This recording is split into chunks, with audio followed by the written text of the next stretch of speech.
Hello everyone, इस video में मैं डॉक्टर जाकिर नाइक के वीडियो पर रिस्पॉन्ड करूंगा जिसमें उन्होंने क्लेम किया है कि मांस खाना एक बहुत ही साइंटिफिक चीज़ है और साइंस इसका सपोर्ट करता है। जबकि मुझे ऐसा लगता है कि उन्होंने अपने वीडियो में कई सारी फैक्चुअल गलतियां की हैं और बहुत ही बेसिक गलतियां की है।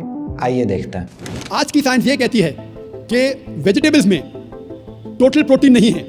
हमारा जो जिस्म है, इंसानी जिस्म, इसके अंदर 8 अमाइनो एसिड्स नहीं बनते। 8 अमाइनो एसिड्स बाहर के फूड, बाहर के खाने में आना जरूरी है। कोई भी वेजिटेबल दुनिया में नहीं है जिसमें सारे 8 अमाइनो एसिड मौजूद है। कई नॉनवेज फूड में सारे अमाइनो एसिड जो जिस्म नहीं पैदा करता है, इसे कहते हैं एसेंशियल अमाइनो एसिड मौजूद है।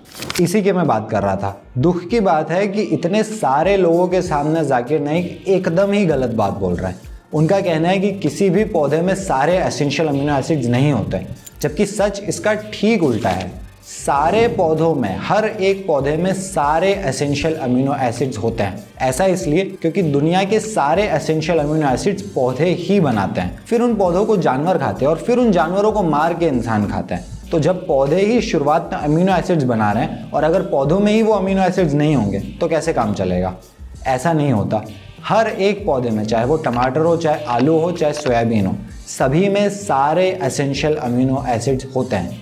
बस फ़र्क इतना है कि थोड़े कम ज़्यादा मात्रा में हो सकते हैं। यानी किसी एक आध पौधे में कोई अमीनो एसिड कम मात्रा में हो सकता है तो किसी दूसरे में कोई दूसरा अमीनो एसिड थोड़ी कम मात्रा में हो सकता है। तो ऐसे करके जब आप एक एक चीज़ की तुलना करोगे, आपने सिर्फ दाल और सिर्फ अंडे को ले लिया और फिर तुलना की कि इनमें क्या अंतर है, तो आपको दिखता है कि दाल में कोई एक अमीनो एसिड अंडे की तुलना में थोड़ा कम है। लेकिन दिन भर दाल कोई नहीं खाता, हम अलग अलग फूड्स खाते हैं और जब हम अलग अलग फूड्स खाते हैं तो हमारे शरीर को सारे अमीनो एसिड्स मिल जाते हैं। और स्टडीज़ भी यही बताती है कि अगर आप पर्याप्त मात्रा में प्रोटीन ले रहे हो तो कोई फ़र्क नहीं पड़ता कि आप वो प्लांट से ले रहे हो या एनिमल से।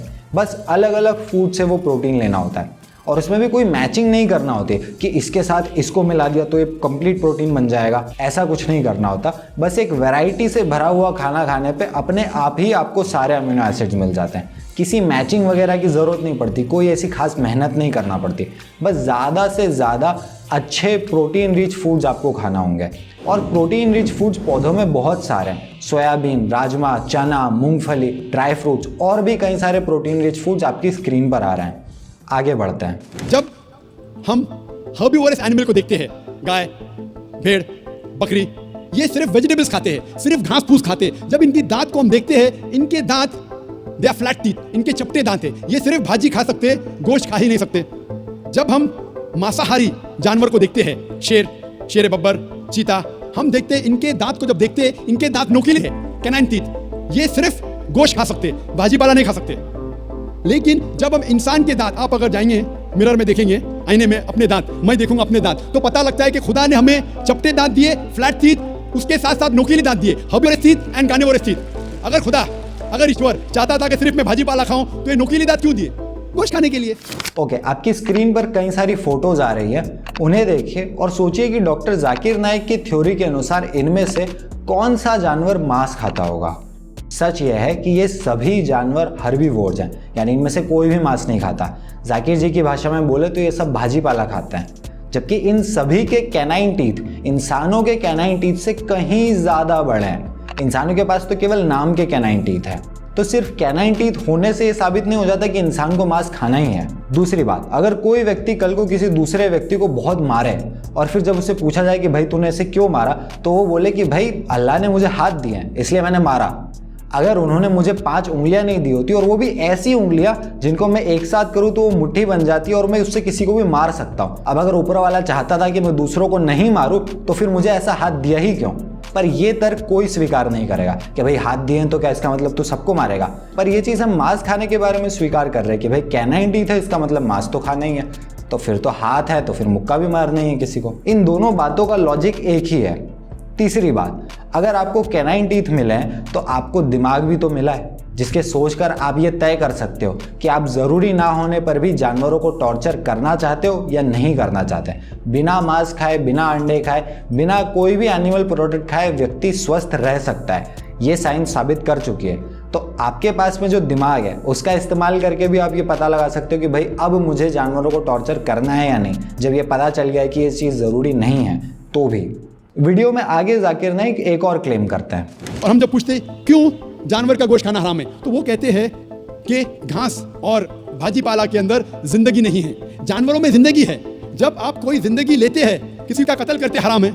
आज साइंस तरक्की करने के बाद पता चलता है कि वेजिटेबल्स में भी जान है, भाजीपाला में भी जान है। यहाँ तक मैं जाकिर जी के साथ हूँ, पौधों में भी जान होती है, ये सही बात है। तो वो जरा अपनी फिलोसफी को तब्दील करते। ठीक है, हम जानते हैं कि वेजिटेबल्स में जान है, लेकिन वेजिटेबल्स डोंट फील पेन, वो दर्द को महसूस नहीं करते। जानवर दर्द को महसूस करते, इसीलिए वेजिटेबल्स खाना गुनाह नहीं है, जानवर को खाना गुनाह है। अभी साइंस तरक्की करने के बाद हमें पता लगता है कि वेजिटेबल्स को भी दर्द होता है, लेकिन ये दर्द इंसान को सुनाई नहीं देता।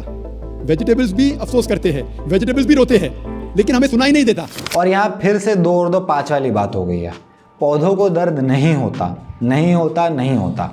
जो कोई भी स्टडी आपको दिख रही है, उसकी न्यूज़ हेडलाइन आपको दिख रही है कि भाई पौधों को दर्द होता है और वो चिल्लाते हैं, उस स्टडी में कहीं भी क्राई, पेन या फील जैसे शब्दों का प्रयोग नहीं हुआ है। इनफैक्ट जब उस स्टडी के रिसर्चर से पूछा जाता है तो वो खुद कहते हैं कि भाई हमारी स्टडी से साबित नहीं होता कि पौधों को दर्द होता है। पौधों को दर्द होने का कोई कारण ही नहीं है। पौधों में नोसिसेप्टर्स यानी पेन रिसेप्टर्स नहीं होते, यानी वो पेन को रिसीव ही नहीं कर सकते हैं। उनमें ब्रेन भी नहीं होता, यानी वो अपने एक्सपीरियंसेस को कलेक्ट करके ये भी नहीं सोच सकते कि भाई मुझे दर्द हो रहा है। तो पौधों के पास में वो बायोलॉजिकल मैकेनिज्म ही नहीं है कि उनको दर्द हो। पौधों को दर्द होने का कोई एवोल्यूशनरी रीजन भी नहीं है। जैसे इंसान को जब दर्द होता है, किसी जानवर को दर्द होता है, तो उस दर्द का काम क्या होता है? ताकि इंसान या जानवर उस चीज से दूर भाग सके। कहीं पे जानवर को कोई कांटा चुभता है तो वो तुरंत उस जगह से दूर हट जाता है, पर पौधे ये कर ही नहीं सकते। तो उनमें दर्द होने का कोई एवोल्यूशनरी लॉजिक ही नहीं बैठता। उनको दर्द होगा भी तो वो करेंगे क्या उस दर्द का?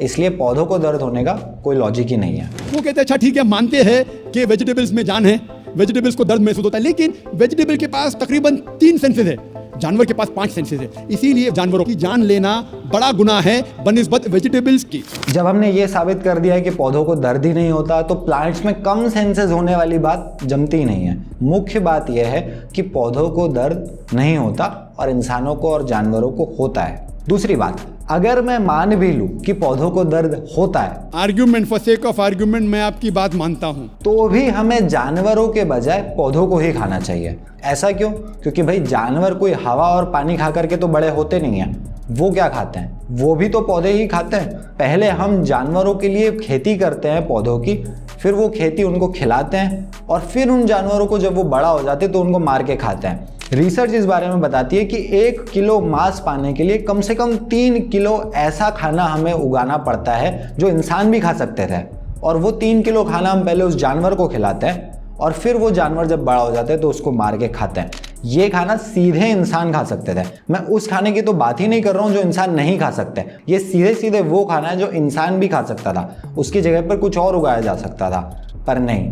वो पहले हम 3 किलो दाना उसको खिलाते हैं, फिर उस मुर्गे को मारते हैं। तो अब हमारे पास में 2 चॉइसेस है, या तो उस मुर्गे को मारो, तो पहले तो आपने उस मुर्गे को मारा प्लस आपने 3 किलो पौधों को भी मारा है, या फिर आप सीधे 1 किलो पौधों को ही मार दो। दोनों में से कम हत्या किस में हो रही है? दोनों में से कम दर्द किस में हो रहा है? और यहाँ मैं उनकी बात मान रहा हूँ कि पौधों को दर्द होता है, तब भी लॉजिक यही कहता है, तब भी साइंस यही कहता है कि भाई जानवरों से ज्यादा अच्छा है पौधों को खा लेना, क्योंकि कम हिंसा उसी में हो रही है। लेकिन अगर मुझसे कहते हैं कि गोश्त खाना गुनाह है तो मैं ये जवाब देता हूँ। तो कुछ इस तरीके से डॉक्टर जाकिर नाइक एकदम फैक्चुअली गलत बातों को बोल करके ये साबित करने की कोशिश करते हैं कि मांस खाना एकदम साइंटिफिक है, रिसर्च बेस्ड है या बहुत प्रोग्रेसिव चीज़ है, जबकि ऐसा बिल्कुल भी नहीं है। आज की तारीख में साइंस ज़्यादा से ज़्यादा प्लांट बेस्ड डाइट की तरफ शिफ्ट होने को बोलता है, चाहे वो हेल्थ रीजन से हो, चाहे वो इन्वायरमेंटल रीजन से हो, और एथिकल रीजन से, जानवरों पर करुणा करने की दृष्टि से तो पौधे खाना ही ज़्यादा बेहतर है। उम्मीद करता हूँ आपको वीडियो से कुछ सीखने को मिला होगा। इस बारे में और जानने के लिए आप मेरे स्क्रीन पर आ रहे दूसरे वीडियोज़ देख सकते हैं, इनसे आपको और सीखने को मिलेगा इस विषय में। प्लीज़ इन्हें भी देखिएगा। Thank you.